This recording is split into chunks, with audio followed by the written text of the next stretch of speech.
Welcome back to the deep dive. Okay, if you work with athletes, you know this feeling. The biggest headache, maybe, in high-performance sport. It's dealing with individual variability. You design what you think is a great program, you run it, and, well, some athletes just take off to become superstars. Others barely seem to respond at all. Exactly. It's frustrating for everyone involved. So today we're digging into high-intensity interval training, HIIT, and specifically, how can we prescribe it so we get predictable, optimal results for every single athlete, not just, the genetically gifted ones. That really is the crux of it, isn't it? We're diving into a really fascinating comparison today. It focuses squarely on trying to optimize that training load to, well, minimize the number of those low responders. Okay. So we're looking at an investigation, a study that tested 3 pretty distinct individualized HIIT prescription methods. They did this with elite soccer players to see which one delivered the most consistent, or let's say, homogeneous adaptive changes. And just so everyone knows where this info is coming from, we're drawing on some really solid cutting-edge research for those listening who want the full citation. Yeah, the source is an article titled Modified Sprint Interval Intervention Produces Lower Inter-Subject Variability in Physiological and Performance Adaptations Across Collegiate Soccer Players. Okay. The authors are Qian Peng, Zhen, Liang, Zhang, and Liu. And it was published in the Journal of Sports Science and Medicine just this year, 2025, Volume 24, pages 839 to 850. Great. So our mission today is basically to distill the key findings. Yeah. Which of these 3 approaches, RSI it, MASH it, or this load-matched SID, which one is the gold standard? Which one cuts down on the guesswork and boosts those skills that actually win games? Right. And to set the stage a bit, let's think about soccer. The demands are quite unique. It's all about these frequent, super intense anaerobic bursts, right? Sprints, jumps, changing direction on a dime. Exactly. And those are followed immediately by lower to moderate intensity recovery periods. That's where the aerobic system has to kick in and handle the cleanup, basically. Get you ready for the next burst. So you need players who can hit maximal effort again and again. That means boosting both the power for the sprints and making that recovery super efficient. But this is where coaches start pulling their hair out, right? Because a fixed intensity, even if you scale it somehow to the individual, it often just fails. Athletes are just fundamentally different. Precisely. If a coach tries to individualize training based on, let's say, a percentage of the athlete's maximal aerobic speed MAS, they often just miss the mark. They don't deliver truly consistent metabolic stress across the whole team. Why does that happen? Why does that fixed percentage approach, like 130% of MAS, often fail? Well, it's often because the physiological marker we anchor to, something like VO2 max, maximal oxygen uptake, it's frequently limited by central factors. Right, heart and lungs. Exactly. How efficiently the heart and lungs deliver oxygen. That central system can act as a bottleneck. It might limit performance before the peripheral system, the actual working muscles, have reached their full capacity to use that oxygen. So if you anchor your training load to that central bottleneck, you're not actually guaranteeing that the muscles themselves are being stressed equally across all your players. And that leads to these wildly inconsistent training responses. That makes total sense.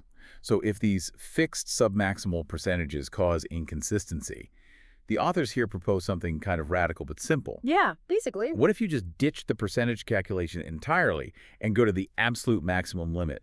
They speculated that using all-out sprint interval training, SIT, should just fully engage everything an individual has got. Right. The thinking is, if you force every single athlete to go absolutely full throttle, you minimize the reliance on those variable limits of the aerobic system, that central bottleneck we talked about. This should, theoretically, create a much more homogeneous, a more similar homeostatic stress across individuals. And that, in turn, should lead to more consistent, more predictable adaptations for everyone, regardless of where their individual aerobic ceiling happens to be. Okay, I'm following. Let's unpack the actual training regimens they use to test this idea. Okay. So this study involved 30 collegiate male soccer players. These were experienced guys, 4 to 6 years of training. They were randomized into 3 groups for a pretty demanding 7-week intervention, training 3 times a week. All right. Protocol 1, the sort of traditional approach. That was MASH-AAIT, stands for Maximal Aerobic Speed HIAT. This used that common fixed percentage approach we discussed, running intervals at 130% of their individual MAS. Okay, standard stuff. Protocol 2. The more sophisticated attempt at individualizing. That was ASRHIE, Anaerobic Speed Reserve HI8. This method tries to standardize the effort above that aerobic ceiling. The intensity was set at their MAS plus 30% of their anaerobic speed reserve. And remind us, ASR is? ASR is just the difference between their absolute maximal sprint speed and their MAS. It's that reserve speed they have above their aerobic limit. Got it. And the third one, the potential game changer, the all-out method. That was the SIT group, load match sprint interval training. And this is a really critical point in the study's design.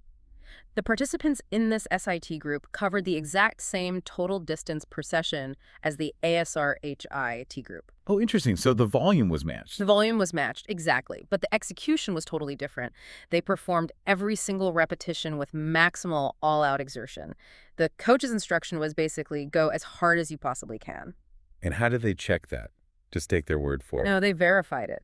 They used a low RPE scale rating of perceived exertion, that 0-10 scale, just to confirm that maximal effort was indeed being maintained throughout the session. I see. So match the work quantity, but absolutely max out the intensity quality. Makes sense. And to figure out which group came out on top, they measured what? 2 main areas. Yeah, broadly 2 things. First, the physiological engine, things like VO2 max, maximal cardiac output, stroke volume, those aerobic thresholds, VT1 and VT2. And second, arguably more importantly for the coach, those crucial biomotor abilities. Right, Philippe. Maximal linear sprint speed, change of direction ability, COD, and jumping ability, both squat jumps and counter movement jumps. Okay, comprehensive.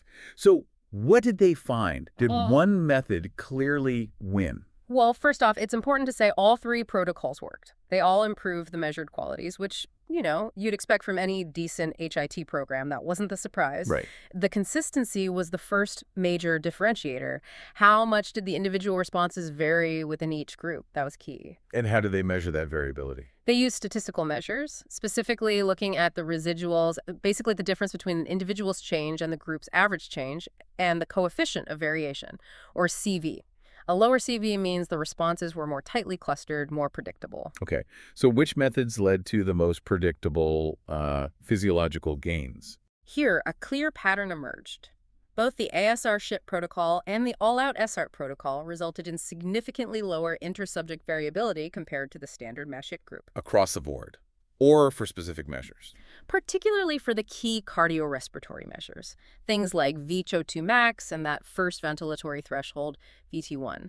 The individual differences in improvement were much smaller, much more uniform in both the ASR8 and SIT groups compared to the MASH-HIT group. So fewer outliers, fewer guys not responding. Exactly. Fewer high responders skewing the average, and more importantly, fewer low responders being left behind. Just more consistent gains right across the team for those physiological markers. Okay, so using either that complex ASR formula or just telling them to go all out resulted in a more uniform physiological response than the simple MAS percentage. But why? Why would the all-out SR approach, which seems less controlled in a way, actually make the physiological response more consistent? It seems to circle back to that bottleneck idea we discussed earlier. When athletes go truly all out, they force their muscles to rely much more heavily on the fast-twitch anaerobic pathways. They're promoting anaerobic metabolism. In doing so, they effectively bypass some of the limitations imposed by the central aerobic system's oxygen delivery capacity. I see. It's like you're forcing the muscle to use its maximum internal power regardless of the fuel delivery constraints. This full engagement seems to impose the maximal and therefore the most consistent possible stress on the working muscles themselves, leading to a more uniform adaptation across different individuals. That's fascinating. Consistency is huge, obviously. But coaches ultimately get judged on performance, right? Speed, agility. Absolutely. So SIT was predictable physiologically. But did it actually deliver the biggest performance improvements? Did it make the players faster, more explosive? And here, the results were even more definitive. The load-matched SIT was the clear winner, hands down. It resulted in significantly greater improvements in all the measured biomotor abilities compared to both the ASR-ATIC and the MASH-HIT groups. Wow, okay. So the simplest approach, just go hard, actually delivered the biggest performance gains too. Was there any specific improvement that really stood out, something crucial for soccer? Yes. Linear sprint speed, max sprint speed. This is obviously a game-deciding quality in soccer. And maximum sprint speed improved only in the SIT group. Only. The other groups saw no change. Pretty much zero change in their absolute maximal sprint speed in the Mascherite and SIT groups. The SIT group, however, saw a statistically significant 3.0% increase. That's substantial at the elite level. That is huge. And it wasn't just sprint speed. SIT also led to superior improvements in their change of direction ability and their explosive jumping power, both squat jump and counter movement jump. So let me get this straight. The complex individualized ASA Carhate protocol, it gave you consistent physiological gains, which is good. Right. But the simple all-out SIT protocol gave you that same consistency plus much bigger game-changing performance improvements. Why the difference in performance outcomes? It likely comes down to the sheer quality and intensity of the neuromuscular demand, that all-out effort in SIT. It mirrors the most demanding moments in a match much more closely than running at, say, 130% MAS or even the calculated ASR intensity. It creates maximum muscular recruitment. It forces the recruitment of those fast-twitch muscle fibers much more aggressively, and it heavily stresses the anaerobic energy systems, the ATP-PCR system, and glycolysis, which are the primary drivers of acceleration, power, and force development. Which translates directly to sprinting faster, jumping higher, changing direction quicker. Precisely. The authors really emphasize this point. Optimizing training intensity through genuine all-out effort seems inherently superior for maximizing these specific explosive qualities that are so critical in soccer. Okay, this feels like a really practical roadmap emerging for strength and conditioning coaches, for performance staffs. Let's try and synthesize the main takeaway message for someone listening. Yeah, the core guidance, I think, is this.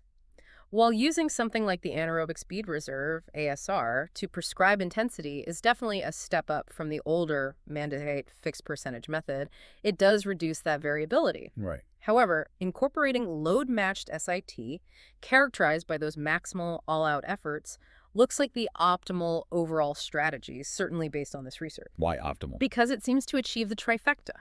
It yields lower variability, so more consistent results across the team. It promotes greater magnitude of physiological adaptation, and it leads to significantly maximized improvements in those critical biomotor skills, especially sprint speed. Get faster, more consistently. Sounds good. Yeah. But we should also be fair and acknowledge what the study didn't control for.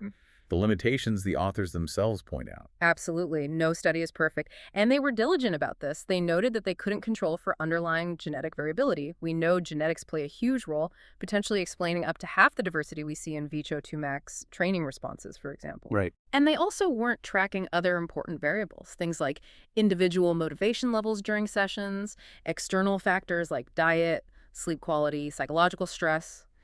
All of these can influence how an individual responds to the same training stimulus. And of course, the specific group they studied. Yes, that's crucial for generalizability. These results are based solely on male collegiate soccer players. While the findings here are really pronounced, we need to be cautious about applying them wholesale to, say, female athletes or athletes in sports with very different physiological demands without further research. Understood. But the data from this group is pretty compelling. SIT maximized both performance and consistency. It really leaves you with a big question to think about, doesn't it? Are we perhaps overcomplicating things in training prescription? Chasing these complex personalized formulas like ASREGT when maybe the simplest, most fundamental effort, just maximal exertion, is paradoxically the most powerful individualizing tool we actually have. It certainly pushes in that direction. This research strongly suggests that maximizing that homeostatic stress through genuine all-out effort might just be the most powerful and maybe even the most efficient way to ensure that every player on your squad benefits optimally and, crucially, more equally from the training you give them. Fascinating stuff. We definitely encourage you, if this is your area, to go read the full article. You could dig into the detailed methodology, look at the specific data tables, especially those coefficients of variation. Yeah, the details are really illuminating. For more deep dives like this one, exploring the latest research in sports science, make sure you follow the channel and turn on those notifications. We really appreciate you tuning in. Thanks for listening. We'll see you next time on The Deep Dive.